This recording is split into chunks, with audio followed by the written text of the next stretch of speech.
welcome back to a new weekly vlog. Today's Tuesday, so I'm getting started a little bit later than I normally do because if you watch the wrap up of my last video, my husband's birthday was Saturday, and then Sunday we really didn't kind of do anything. And then I did a little bit of a clip at the very beginning where I was reading one of the books that's on my list last night, and I've actually completed quite a few books this week. So before we get into that, I just wanted to remind everyone to make sure that you head to my description box below. You'll find my Pango Books account if you ever want to purchase any books that you see me unhaul or want to check that from time to time to see if there's any special editions or new books that are added on there. Because sometimes I don't do a haul for just a book or two each week that I get rid of. Also, my Patreon is down below as well. Come join us over there, get some exclusive content, and then, of course, all my other links to my Instagram and my Goodreads are down below as well. So make sure that you like and subscribe, stick around for future content. But let's get into my thoughts and feelings so far this week. So as we wrapped up last week, I was reading Red Queen, which I have finished. Now, I was pretty close to finishing it whenever I did my wrap-up on Saturday. However, I did end up finishing this on Sunday, and I am going to be continuing. I cannot wait for the next book to see how everything kind of falls, because as this was left off on a cliffhanger, I know that this is an older, YA fantasy romance series. And of course, there's a lot of cliches in here, a lot of things that, you would expect from a typical YA dystopian fantasy-esque romance. But I ate it up. Maybe that's because, I like things like The Selection. I like A Court of Thorns and Roses. I like a lot of those types that have the exact same tropes across the whole board, kind of the same structure, and I ate this book up entirely. So, can't wait to start the next one. I don't know what the next one's called, but I do own all of the books. I'm pretty excited. I can't wait to get on that. So, you already heard my thoughts a little bit last week, but basically, I don't know. I just love it. And then the betrayal that happens and how it ends and everything. I was just like, okay, hook, line, and sinker. I'm there for it. I hope that the vibes continue and it just keeps getting better. I am still unsure on if the love interest that I think it's going to be, if that's how it is going to be, how that's going to progress. So I can't wait to see how that goes. So I did finish up that yesterday. I then, just kind of for a palate cleanser, I wanted to read just something that was, not as dense, something that I could get through kind of quickly. So, of course, I picked up a manga. Why not? I have started Game Between the Suits, the manga version of this, and it's really good. So, basically, you're following, I gotta look up the names on this one. You're following Seo, who is married to her career. And of course, in this culture and everything, being such a workaholic and everything, people tease her. They're like, oh, you're like a man. She does have, flings and dates and such, but if her phone rings in the middle of what, she'll answer the phone. She always puts work first above anything else. So she gets teased about that a lot. And then all of a sudden, who is it? I think his name is Ryoichi. I don't know how to pronounce that correctly. He is one of the new hires at her firm, and she is training him and the other new hire on what to do. Well, all of a sudden, they enter into this agreement where they're going to blow off steam together, if you know what I mean. And if either one of them falls in love with someone else, it all ends. And so it's kind of like a game to both of them, on, oh, well, I cared about this today, I guess I lost, or, something like that. It's kind of weird, but I don't expect anything less than that from a manga. It's very weird, and the way that the whole setup is and the way that the story flows doesn't necessarily flow very well. It's kind of like a scene and then sex, a scene and then sex. You know, I mean, that's kind of how it is. So I'm going to continue on only because I'm curious, but this is very graphic, so definitely not for anyone that is under the age of 18, but it's quite good. I'm pretty excited to see how this goes. It's a very quick read. I think I read it in an hour, but it was a very good palate cleanser for me. So I did finish that up. Can't wait to read the next one. On that, I've already ordered book 2 and 3, so it should be coming in maybe later this week or early next week. I got it off of Pango Books. I'm addicted to there now because I'm just like, why not? I mean, I got this one off Pango Books as well, and you know, I mean, it's in extremely good quality, so why not get used books for half the price? That's what I think. So the next book that I started this yesterday morning when I first got to work. Nope, I take that back. I started it Sunday night just to kind of get the audiobook going, you know, through like the opening credits and if there was a prologue or anything. And I read it, you know, all day yesterday, and then of course last night as the clip that you saw. And then I finished it up probably mid-afternoon today, and that is My Dark Romeo by Parker S. Huntington and L.J. Shin. I don't even know why this book was written. I gave it 2 stars. I don't know why it was written. Basically, you are following, what is her name? I don't know what her name is. But anyway, her name is not Juliet. But basically, she is a Southern belle, raised in kind of like a very old style Southern way, where basically, you know, you stay a virgin, you know, your family has a lot of money, so like there's arranged marriages and stuff, you know, where they marry their daughters off to wealthy and, you know, formidable other families. So basically, she is 21, I believe, and she's still a virgin. She's only, like, done a few kisses, like, maybe one, possibly. And she's engaged to a guy. His name's Madison Licht. I don't know, weird name. She's married to him, and he's kind of like a playboy. He's just out there doing whatever he wants, you know, every single day, and, you know, not caring that, you know, his fiance is, you know, supposed to be, like, pure and virginal and all of this, and that was kind of weird. And then all of a sudden, it starts off with them at a party, and she meets a guy named Romeo Costa, and she doesn't know who Romeo is or anything, but basically he's like, hey, you want to meet me in the garden for like one last fling? And so she's thinking in her mind, sure, I'll go and get a kiss or two, you know, before I marry Madison. And of course she goes to meet him. They're fooling around. He knows that she's a virgin and everything. And he basically, like, pushes her against something where, like, a backdrop falls.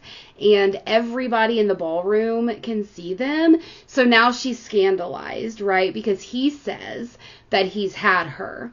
And so he negotiates with her father that she will be his bride now and all of this stuff. And basically screwing over Madison. So it happens, and she hates him, he hates her, like, it is just the things they do to each other. This story was wild. I did not feel anything for these characters. There is a romance in here. It is quite spicy. There is one scene that I was just kind of like, oh my gosh, did that just happen? I was like, wow, I can't believe that scene happened. And then, you know, as you're going, you know, she's wanting to have a baby. Like, you hear about this throughout the whole book. Like, she wants to have a baby. So she's going to, like, entrap him a little bit. This is like, of course, after they're married, and he doesn't want to have children. He doesn't want to have an heir. So he doesn't have sex with her. He does other things with her. And so she convinces him to have sex with her one day. And so she's hoping that she gets pregnant. And of course she didn't. And then of course he catches on to what she's doing. And I was just like, why is that the focal point of this entire story about getting pregnant? Like, every time they're together, every time a sexy scene was happening, every time all this, it's always about pregnancy. And it just kind of threw me off. And of course, the way Romeo acts, the way she acts, this story was a jumbled mess. 2 stars. I wish I wouldn't have gotten the special edition because I had so high hopes for it. I'm going to be selling this. I can't do it. I did not have a good time, did not enjoy the characters. I felt like the story was very poorly put together. It didn't even flow well. The characters themselves, like the love interests and stuff, like you don't feel the romance. Like if you're in it for a spicy time, sure, enjoy this book for what it is. But if you're looking for a good romance story, a good dark romance story, you're not going to find that here. Not at all. That's just my thoughts on that. So whenever I was reading it last night, that's why I stopped the video, because I was like, no, this book is just not it. Not it. So I'm glad I read it because I have that special edition. However, I should have just stopped, like halfway through, or not even halfway through, whenever I noticed that I really wasn't enjoying myself. But I persevered because I was like, let's see what happens. And I wish I wouldn't have, to be honest with you. I feel like it was just a waste of time. So those were the books that I have finished up. Now, I have started another book. I started it later in this afternoon, so I'm only like 5 chapters into it. But it is Down Comes the Night by Allison Saft. I don't know much about what the plot is so far. I do know Ren is our female main character, and she is kind of like a healer of sorts, like a surgeon. She has magical abilities. And she is with, I guess, this group or platoon or something where, like, they heal people. And anyway, she heals this captor prisoner that they have.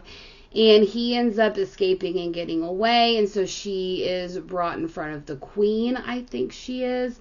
And I guess she's like some blood relation to the queen, but kind of like a bastard.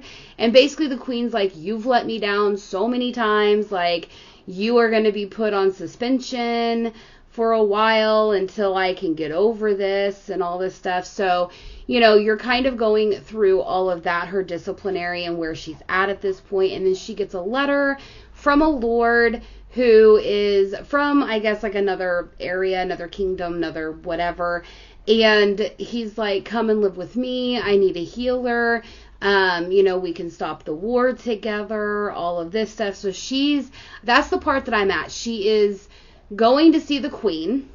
I haven't got to that point yet because she's requested an audience with the king because he wants her to talk to the queen for him and, all of this stuff. So she's already requested an audience. She's wondering why he reached out to her. Now, granted, she has more abilities than most healers do, and she is more advanced than most of them are, so that could be why.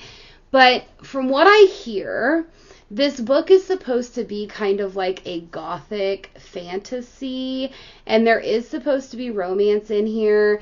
I think that the gothic part of it is probably going to come from when she does go to the house and live with the guy. But there is another guy named Hal Cavendish, I think.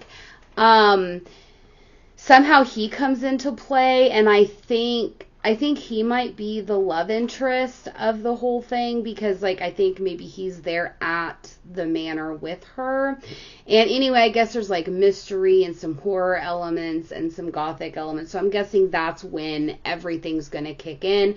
because I was pretty excited. I was like, maybe this is going to start getting me into the fall vibes, into the, spooky vibes, because I like a lot of gothic stories whenever it's around Halloween time, because I'm not into horror. So I was like, oh, this is going to be a great transition into those fall vibes.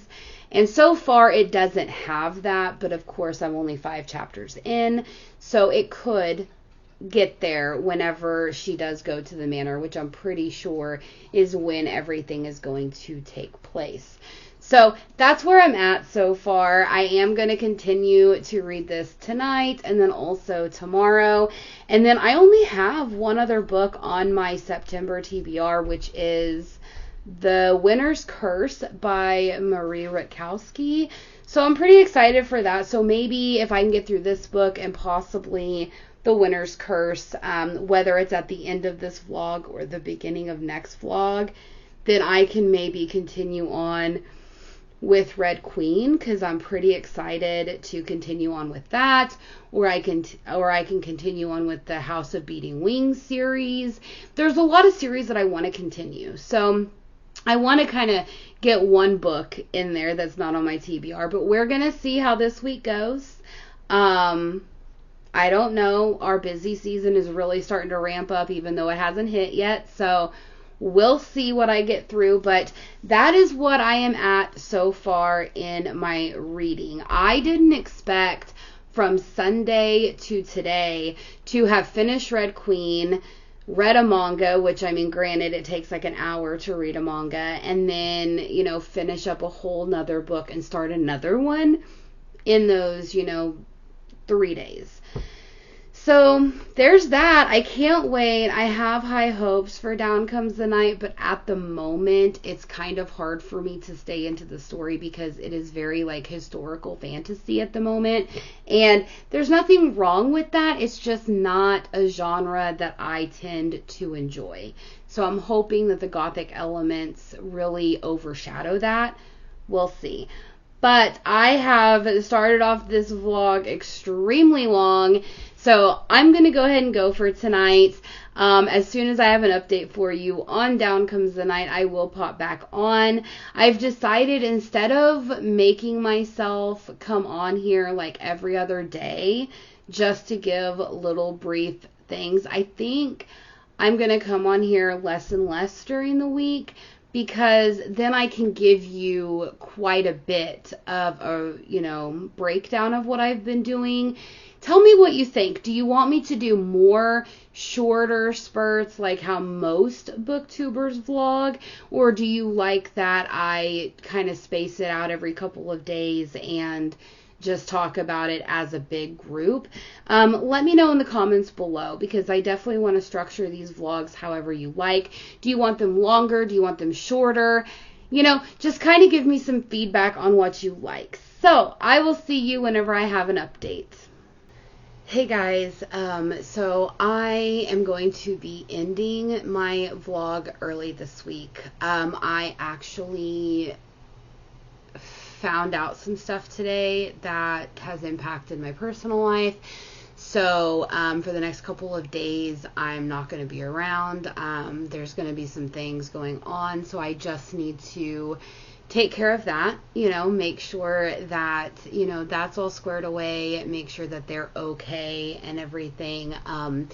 So I'm going to just apologize now that this vlog is ending early, but I'm going to go ahead and give you my final thoughts real quick on the rest of the books that I had already started or completed.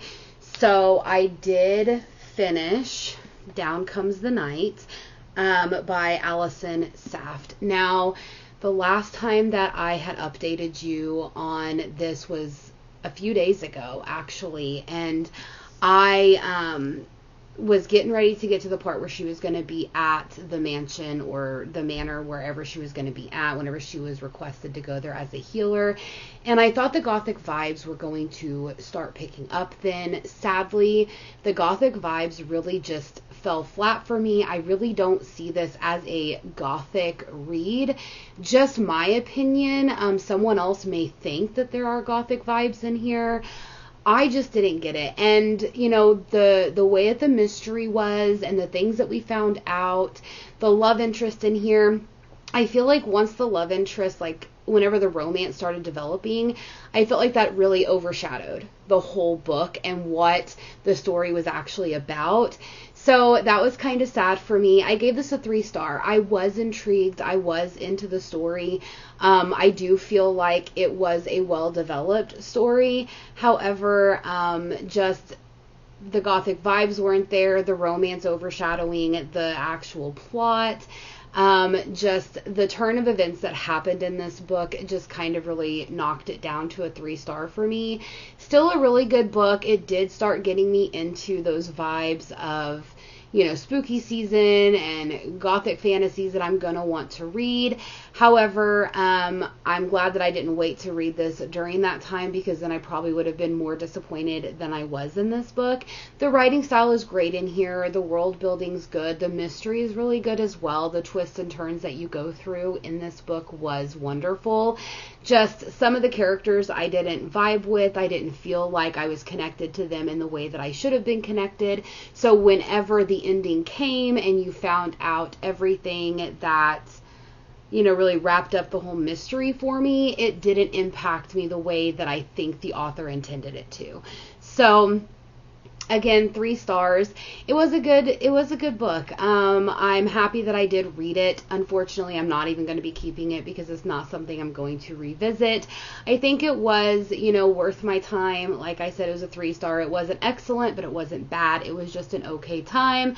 Had the time with it, got me in the vibes for spooky season right around the corner, and I do recommend, if anybody wants to pick this up for a good mystery romance that does have some like Victorian-esque vibes to it, definitely pick it up, but do not go in thinking that it is a gothic book, because it's definitely not gothic. There may be some elements that you could take as gothic, but for the most part, I would not make that one of my pronounced things that I would describe about this book. So again, it did its job. It was a good book and everything, but just not something that I certainly vibed with, but I'm glad that I read it. I'm glad that I got the time that I did with the book. And then I did start The Winter's Curse by Marie Rakowski. However, I started that this morning, and I'm only like halfway through chapter 1.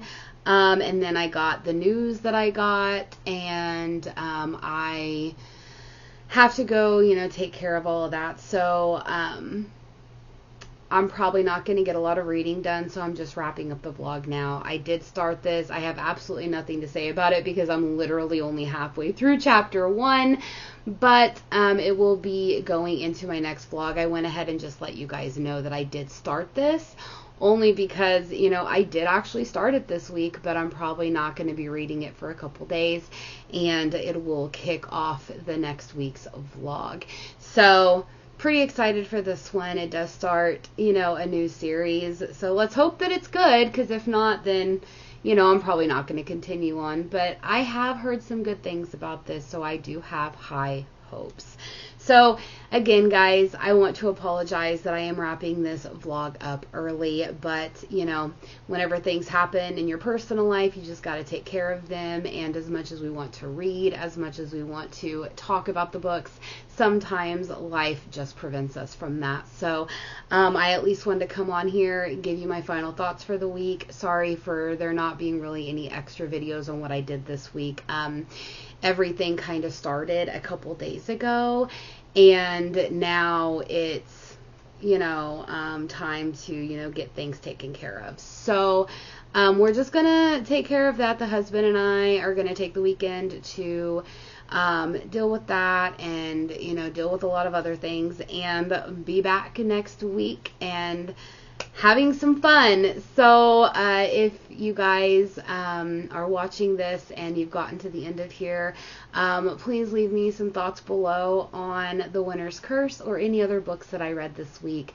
Also, let me know again how you want my vlog structured, what you like about it. Do you want more snippets of my actual reactions, or do you like it whenever I just come on every couple of days and give you a wrap up? But I will see you all next time. Bye.